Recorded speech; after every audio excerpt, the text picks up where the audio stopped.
ఇక మున్సిపల్ ఎన్నికల్లో ఇట్లుంది. ఏది జమ్మికుంటకు సంబంధించి? అరే రైటే.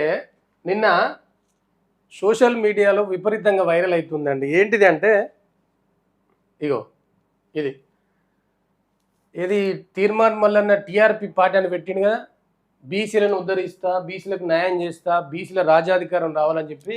ఇగో ఒక్క చోట కూడా గెలవని తీర్మాన్ మల్లన్న పార్టీ.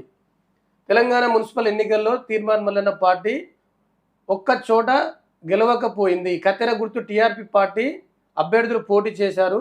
తమకు బీసీ వర్గాల మద్దతు ఉంటుందని కనీసం 40 స్థానాలు గెలుస్తామని తీర్మాన్ మల్లన్న సహా నేతలు ప్రకటించారు. కానీ ఎక్కడ ఆ పార్టీ ప్రభావం కనిపించలేదు. సూర్యాపేటలోని 2 వార్డులో మాత్రమే కొంత మేరకు ఓట్లు వచ్చాయి. ఇవి మినహా ఇంకెక్కడ కూడా డిపాజిట్లు కూడా రాలేదట. సో ఇది పరిస్థితి. తీర్మాన్ మల్లన్న నిన్న సోషల్ మీడియాలో విపరీతంగా ఆడుకుంటా ఉన్నారు. ఒకసారి మీకు ఎట్లా ఆడుకుంటారనేది చూపిస్తా.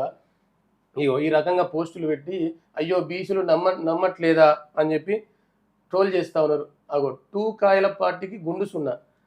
2 కాయల పార్టీ ఊరిని అమ్మ 2 కాయలంటే వట్టకాయలు అన్నట్ట. చి ఇంత దారుణం ఇట్లా పెట్టద్దండి, మరీ దారుణం ఇది. ఇగో అబ్బో మోతబారి ఫేక్ బీసీ మొత్తం 116 స్థానాల్లో క్లీన్ డిపాజిట్ గల్లంతట. ఇట్లా దారుణంగా ఆడుకుంటారు తీర్మాన్ మల్లన్న. తీర్మాన్ మళ్ళీ కానీ వట్టకాయల పార్టీకి 0 సీట్లట. ఓరి దేవుడా, ఇది తెలంగాణ వాయిస్ ఆఫ్ తెలంగాణ. మరి ఇది దారుణం. ఇట్లా ట్రోల్ చేయద్దు. ఇది ఎందుకు చూపిస్తా అంటే ఇక ఇట్లా తీర్మాన్ మల్లన్నను సోషల్ మీడియాలో విపరీతంగా ఆడుకుంటా అంటే ఆయన ఏం చేసిండంటే జమ్మికుంట నుంచి ఒక అభ్యర్థి ఎవరైతే ఏం చెప్పిండు, ఆయన పేపర్లో ఏం రాసుకొచ్చిందంటే ఒకసారి చూడండి.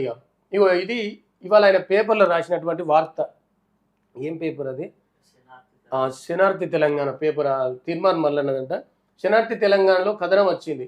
మున్సిపల్ ఎన్నికల్లో టీఆర్పీ బోని జమ్మికుంట 7వ వార్డులో కత్తెర గుర్తు పోటీ చేసి గెలిచిన ఫిరోజ్ హంగ్ ఏర్పడంతో అభ్యర్థి కిడ్నాప్. పోలీసులపై తీర్మాన్ మల్లన్న ఆగ్రహం అట.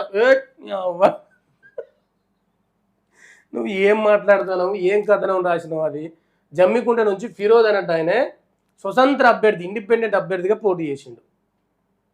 కనీసం తెలియదా నీకు? ఇట్లా రాసి ఇట్లా అబద్ధాలు చెప్పుకుంటున్నావేంది? ఇంత దారుణమా? ఒకసారి చూపిస్తా చూడండి. ఇగో ఆయన కరపత్రం ఇది. ఇక చూడండి, జమ్మికుంట మున్సిపాలిటీ 7వ వార్డ్ కౌన్సిలర్ స్వతంత్ర అభ్యర్థి ఫిరోజ్. ఇది పరిస్థితి. ఆయన ఇండిపెండెంట్ అభ్యర్థిగా పోటీ చేస్తే నా పార్టీ టీఆర్పీ పార్టీ నుంచి పోటీ చేసినా నువ్వు చెప్పుకుంటా ఉన్నావు. ఎవరు చెప్పారు మరి నీకు? ఈయన బీఆర్ఎస్ పార్టీకి సంబంధించిన వ్యక్తి అంట. బీఆర్ఎస్ పార్టీ టికెట్ ఇవ్వకపోతే ఇండిపెండెంట్ అభ్యర్థిగా పోటీ చేసిండు. ఆయన ఇంటర్వ్యూ కూడా చేసిండు ఒక అతను. చూపిస్తా చూడండి. మీరు మళ్ళీ గెలిస్తే ఏ పార్టీలోకి పోతారని చెప్పి ఆయన కండువా కూడా వేసుకున్నాడండి. చూడండి, అదేంటిది? ఇండిపెండెంట్ అభ్యర్థి కండువా. నా ప్రజల నిర్ణయం. నా ప్రజలు ఎటుకోమంటే నేను అటు వెళ్తాను. నా ప్రజలు అధికార పార్టీలకు పోమంటే అధికార పార్టీలకు పోతా, బీఆర్ఎస్ పార్టీలకు పోమంటే బీఆర్ఎస్ పార్టీలకు పోతా, ఇండిపెండెంట్ గా కొనసాగమంటే ఇండిపెండెంట్ గా కొనసాగు. కాకపోతే నా వార్డు ప్రజల ఇండిపెండెంట్ గా కొనసాగు అంటే ఇండిపెండెంట్ గానే కొనసాగుతా, నా ప్రజలు ఏది చెప్తే అదే చేస్తా అని చెప్పి ఆయన చెప్పడం జరిగింది. ఎవరు? స్వయంగా అభ్యర్థి అయితే ఫిరోజ్ ఎవరైతే ఉంటారో ఆయనే. ఆయన కండువా కూడా వైట్ కండువా వేసుకున్నాడు, కత్తెర గుర్తు. గింత దారుణమా? గింత అబద్ధాలు చెప్తావా?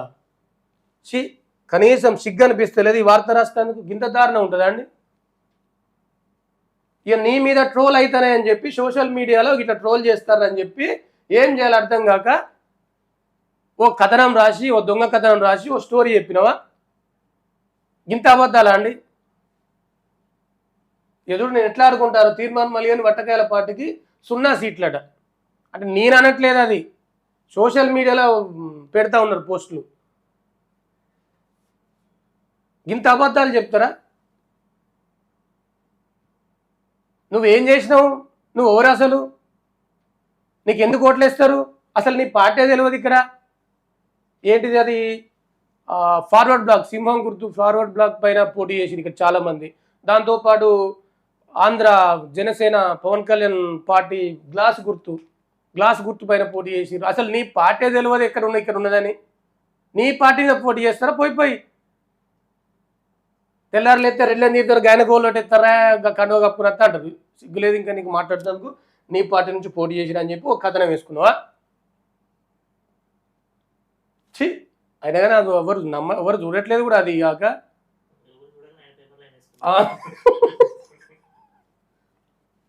చీ చీ చీ, ఇది కూడా ఎవరు చూడాలనుకున్నారు. నిన్న నాకు వాళ్ళు పంపించారు, ఇది అన్న ఇది ఏంది పరిస్థితి అని. సిగ్గు పోతుంది. దిక్కుమేళ పని చేయకు నువ్వు అన్నీ. Thank you.